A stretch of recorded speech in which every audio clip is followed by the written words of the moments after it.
I found my measuring tape measure for when I go to work, and I'm going to be using this, cut trees into log length after when they fail. That's what I'm going to use this for, with the big saw and the medium-sized saw and the small saw with an 18-inch bar.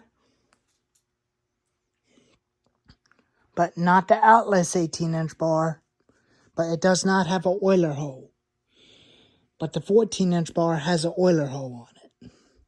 And the other 18-inch bar's got an oiler hole on it too.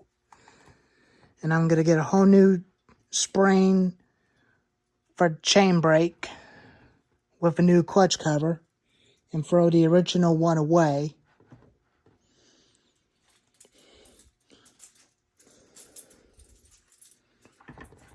But I want to get a new one for this saw so that I can use it a lot safety. And I found this in the back of my dad's truck, the 2000 Toyota.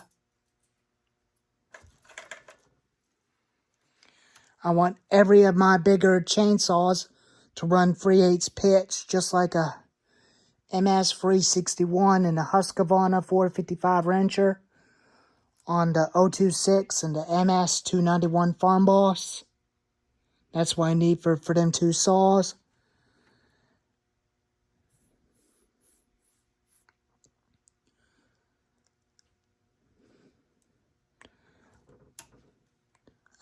I might actually get a new Stihl 20-inch bar. Or I might just put this on the 026 with this chain and put the actual bar back onto the saw. Or I might just use it on the 026 for a while till I get a Stihl 20-inch bar. Because that's got a greaser tip on it, but the Stihl bars do not. You can see every one of these chainsaws got a hole for the grease the tip on the sprocket. Stihl bars don't even have that. Husqvarna 20-inch bars do have that.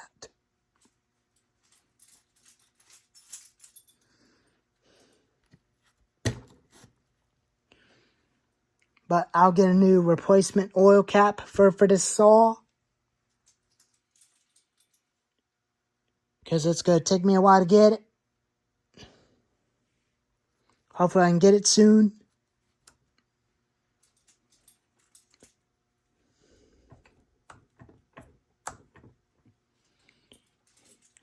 But even that,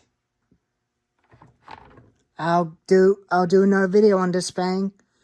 By unboxing a new 18-inch bar and a new clutch cover for it. And after that, we'll put them onto this saw. And we'll find us a piece of log to try him out and see what he does. But anyways, one of these days I'll do a video demo on the Stihl MS 361 someday. But probably not next Friday or anything, but it'll be a while before you get to see this saw again. But anyways, I'm going to put this under my tool belt so that I can have it where I have my wedges and my axe on there and this attached. That way I'm good to go.